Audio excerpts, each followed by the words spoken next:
Hoy vamos a meternos de lleno en una interpretación fascinante de la historia bíblica de Sansón, esa que encontramos en el libro de Jueces. Vamos a desglosar cómo un sermón específico sobre el capítulo 15 nos presenta a Sansón no solo como un tipo con una fuerza increíble, sino como un héroe, un héroe bastante imperfecto, con un significado mucho más profundo. Muy bien, aquí está la clave de todo el asunto. Toda la lógica de esta interpretación gira alrededor de esta frase. Sansón es un tipo. ¿Y qué significa eso? Bueno, es como decir que es un adelanto, un presagio de alguien que vendrá en el Nuevo Testamento. Este es el lente con el que se analiza cada cosa que hace Sansón. Por más imperfectas que sean sus acciones, se ven como una sombra de alguien mucho más grande que está por venir. Entonces, empecemos con nuestro protagonista, Sansón. Y ojo, que esta interpretación no nos lo muestre en un momento de gloria, para nada. Al contrario, lo encontramos en un punto bajísimo, como una figura llena de defectos que todavía está lidiando con las consecuencias de un matrimonio desastroso que lo dejó, básicamente, consumido por la rabia. Aquí es donde arranca la acción. La historia empieza con Sansón volviendo a Timnat, movido más por sus impulsos que por otra cosa. ¿Y con qué se encuentra? Pues con una noticia terrible. Su esposa ya no es su esposa. Se la dieron a otro. Este momento de rechazo, este fracaso personal, es la chispa que va a encender un fuego enorme. Y esa rabia personal, créanme, no se queda ahí. Escala de una forma dramática. Vamos a ver cómo esta venganza personal se convierte en un ataque a gran escala contra todos los filisteos. La respuesta de Sansón no es un simple ataque de furia, no. Es un plan súper elaborado, casi de película. Pónganse a pensar. Primero, atrapar 300 zorras, 300 animales.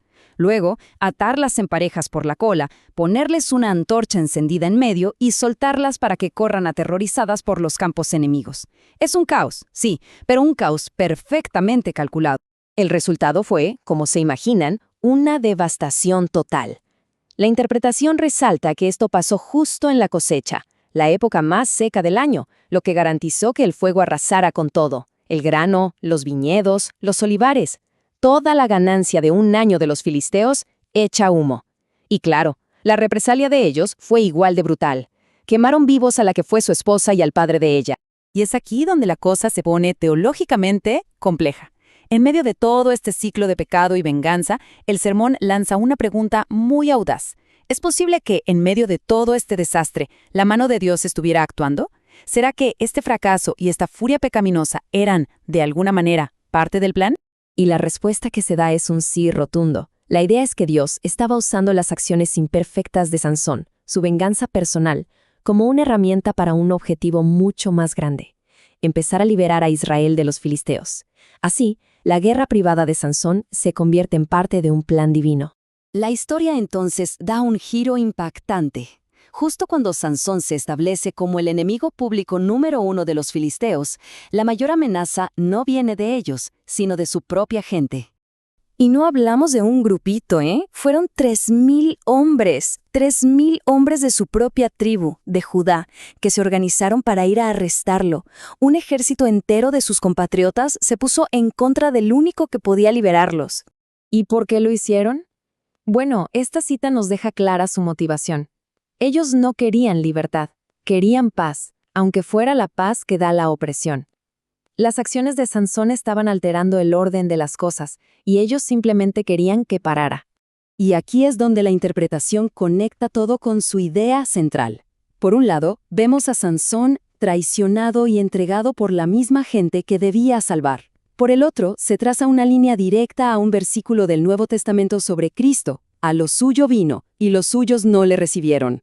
La conexión es fuertísima. Y el análisis va todavía más profundo con este paralelo. A Sansón lo atan y entregan sus hermanos. A Cristo lo traiciona Judas, uno de los suyos. Sansón se entrega voluntariamente a esa multitud. Y Cristo es presentado como el Cordero de Dios que se entrega a sí mismo. El patrón es clarísimo. Sigamos viendo cómo se desarrolla esto, porque justo en el momento de la humillación más grande de Sansón, cuando lo entregan atado a sus enemigos, ese momento se transforma, en un instante, en su victoria más grande hasta ahora. Tratemos de imaginar la escena. Los filisteos están de fiesta, gritando, celebrando. Creen que su problema está resuelto. Ahí está Sansón, entregado, aparentemente derrotado. La tensión está al máximo. Y de repente, ¡pum!, el Espíritu de Dios viene sobre él, y las cuerdas, que eran el símbolo de su traición y su derrota, se deshacen como si fueran hilo quemado. Simplemente se le caen de las manos. Es un momento de intervención divina pura y dura. Lo que pasa a continuación es una demostración de poder increíble. Con la primera arma que encuentra, que es la quijada de un burro, Sansón derrota a 1000 filisteos. ¡1000! Claramente el punto aquí no es la fuerza humana, sino que es una victoria sobrenatural. Pero, ojo, porque según esta interpretación, la verdadera victoria no fue matar a 1000 hombres. El verdadero milagro fue que a pesar de ser rechazado y traicionado por su propia gente, Sansón no tiró la toalla. Siguió adelante con su misión de ser juez para Israel. Y esto, por supuesto, nos regresa al tema principal. Así como Sansón no abandonó a su pueblo, el sermón argumenta que Cristo tampoco abandonó su obra, que vino a buscar y a salvar lo que se había perdido, incluso teniendo que enfrentar el rechazo.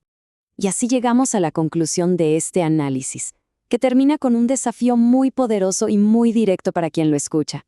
La interpretación cierra con este contraste brutal. Pone frente a dos grupos de 3000 personas. Por un lado, los 3000 hombres de Judá que fueron a arrestar a su libertador. Por el otro, los 3000 enemigos de Cristo que, en el día de Pentecostés, se convierten y preguntan, ¿y ahora qué hacemos? Es un contraste tremendo entre el rechazo y el arrepentimiento, usando exactamente la misma cifra. Y así, todo este recorrido nos deja con esta pregunta final, que es la que da sentido a toda la interpretación. Después de haber visto a la traición, la liberación y el arrepentimiento, el mensaje central se resume en esto: una pregunta que invita a la reflexión sobre cuál es la posición de cada quien en esta gran historia. Un cierre, sin duda, que da mucho en qué pensar.